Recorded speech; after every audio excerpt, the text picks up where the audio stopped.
G'day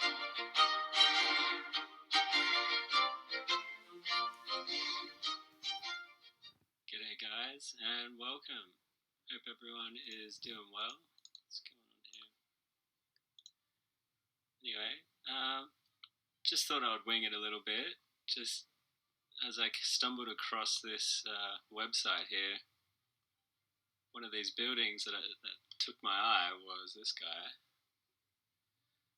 And it's going to be a struggle, but the Palais Volkswirt, But anyway, look at this beauty. It's in Amsterdam, and all this is glass. And I mean, look how much glass we're talking. These huge windows, this sacred geometry style circle that you see on cathedrals, usually as a full circle. I sort of believe that those shapes are the ancient people telling us that they knew what snowflakes look like under a microscope. Just my own personal little... But this is a really cool site. I just stumbled across it researching other stuff.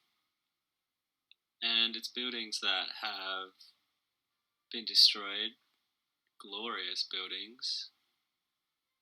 Penn State, if you've never seen this place, is just amazing. And as per usual, we put our horrible little signs sticking all over the place, attaching them wherever we can.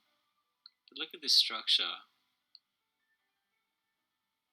Cast iron and glass, and the roof to a train station, so a subway system. I just stare at these sort of photos like this for ages. I mean, I think that is 1800 something. Sorry, I can't remember. Now this place here, the Crystal Palace in London. So supposedly this Crystal Palace was the inspiration for this palace. And just quickly, Palais Volkswirt. Oh, it's tough. When I looked, I mean, to me it looked like a World's Fair building, and it wasn't a World's Fair. It was a gentleman that visited the World's Fair, Samuel Sarfati, visited the Great Exhibition in London, which then prompted him to quickly get back home to Amsterdam and erect a crystal palace of his own. Only after council approved it, of course, just to distract you a little bit further. I mean, who cares what council thinks? Look at this building. I mean, a council, 6 councils in 6 provinces are going to need to unify to help build this thing. Transportation, etc., of all the materials. Look at these people walking around with wheelbarrows and top hats, but also seemingly looks like it's on a forted foundation with the canals running around everywhere. And of course, as the story always goes, this place was destroyed by fire. This is a very common occurrence. A bit blurry, but you get the general idea of how big this place was in comparison to these tiny little ants.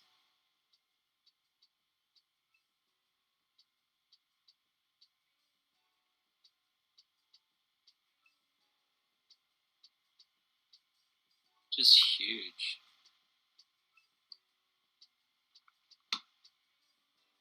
So let's read a little bit about it.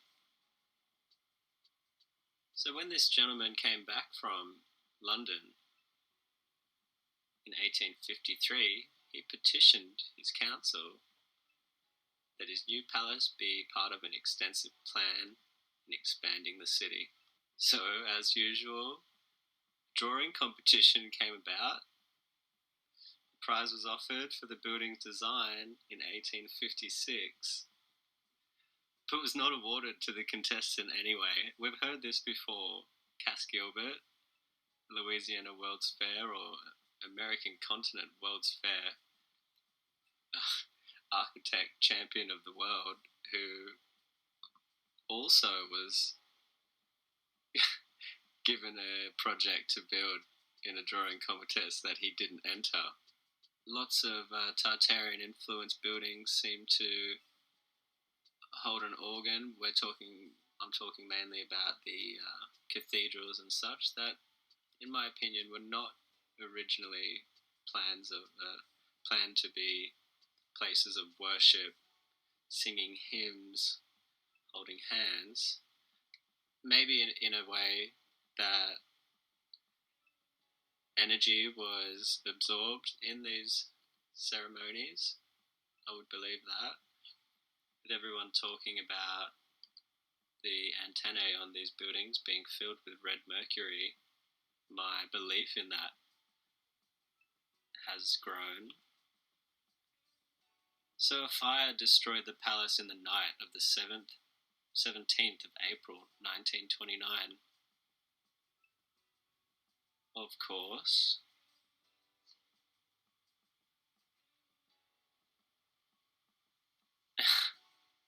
the gallery of the arcade, housing shops and apartments, was spared, but the main building was lost and never reconstructed. Of course, why would you reconstruct a beautiful landmark building like that?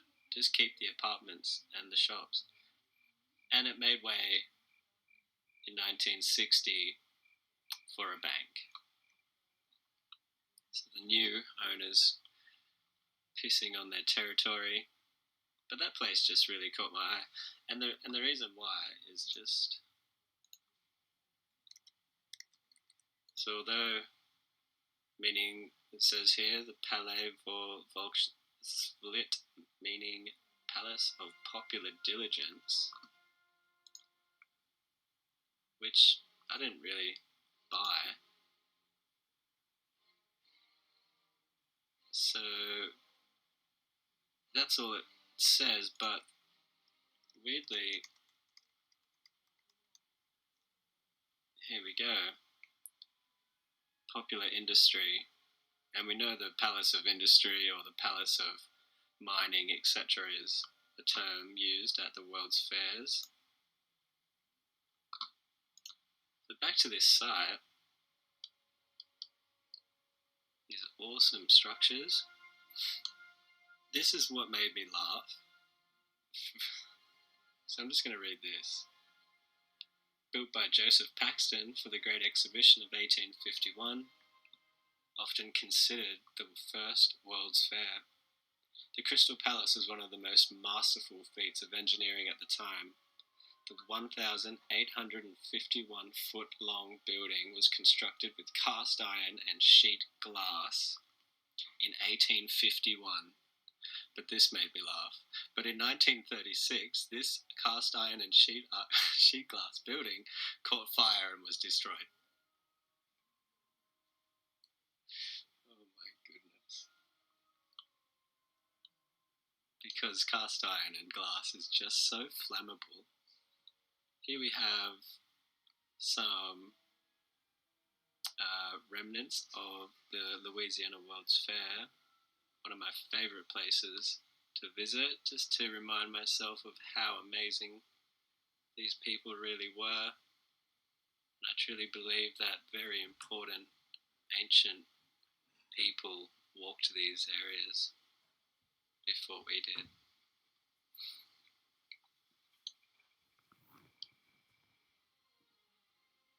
So we'll just keep moving. The Singer Building and 41 stories. Strange. But perhaps it was 45. And majority of those 5 are still underground because this floor here seems to be extremely buried. Singer Tower was the tallest building in the world, and I believe that a World's Fair architect built this as well, along with their many projects simultaneously. Oh look, when the 47-story headquarters of the Singer manufacturing building was completed, but they just said it was 41 stories. It held the title of the world's tallest building. And we built that with a horse and buggy. We've got motor cars going, I apologise. We didn't pave the road yet. Why would we do that? Well, we need to build the buildings before we pave roads. Is that an antenna? If this isn't Russia, yeah it is.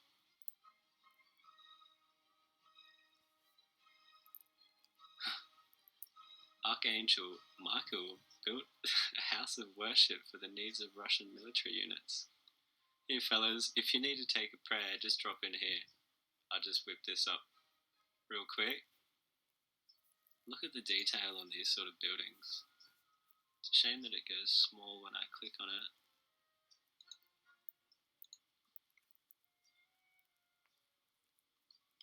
So some later added appendages, I believe. And why would this sort of a building be constructed just for worship when the armies that the soldiers this was built for are completely depleted? Definitely don't have the money to be spending on things like this.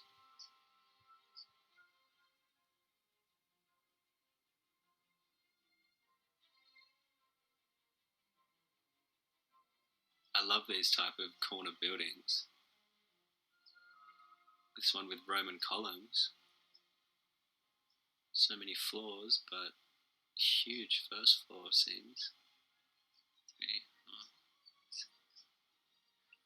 I reckon about 10 or 12 floors. But look at the size of the humans.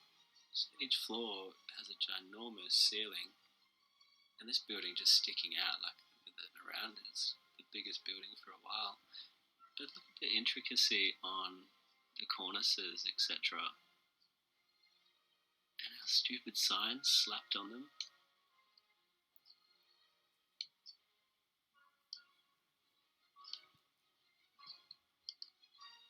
So I was just whipping through and I wanted to make sure I recorded something on this place before I forgot it. Here is that. Oh no, they call it the Palace of Industry here. Stunning exhibition space and entertainment hall inspired by London's Crystal Palace. And it's funny that they say that because, I mean, the inspiration could be so many things with the bulbous onion dome. Let's move on here. Where are we? The Old Main Library in Cincinnati. So I bet not one person watching this has ever been here. Look at these books. To the ceiling. I forgot this place I've seen before. Using it as a mud flood example. The whole first floor is underground. The door is about 20 feet tall. And all this construction going on out the front. So recently I've been really trying to get a grasp on the timeline of the demise of the Tartarians. And it's really difficult, obviously, because there's so many different historians' accounts of Tartarians, Tartars, Tartarstans, and etc. And it's all a mix-up, in my opinion, and it's going to be impossible to figure out the true history. So, I've just been doing my own research, using my own imagination. and just thought I would note some similarities, coincidences, using the symbology that we're given. Seeing as we know our heads of state don't even wipe their ass before checking the stars and mythology, I thought I would go by that rule. So obviously the Tartarian flag and a griffin, or is it? Because we also have other depictions of this style. And I'm sorry if I'm completely mixing up the Kazan and Tatarstan and Tatar mythologies here, but this is just my opinion. Speaking to a friend in Bulgaria recently, he has a lot of interesting things to say. Essentially, I'm not confident in talking about a conclusion to this because who should be? We're all trying to figure this out together. When I see this, I see the griffin. And the griffin, a legendary creature, the body and tail and back legs of a lion, the head and wings of an eagle, and sometimes an eagle's talons as its front feet. Now, obviously, civilizations using legendary creatures as the mascot to their society. So I believe when we look at this, we can agree that that's what they're depicting.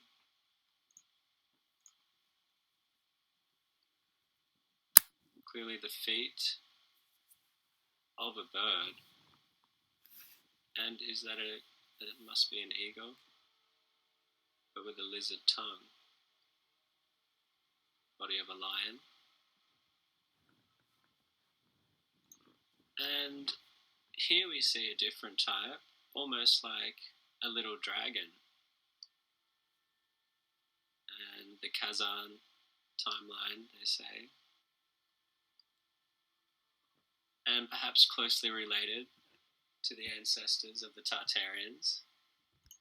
I don't believe to be the Tartarians because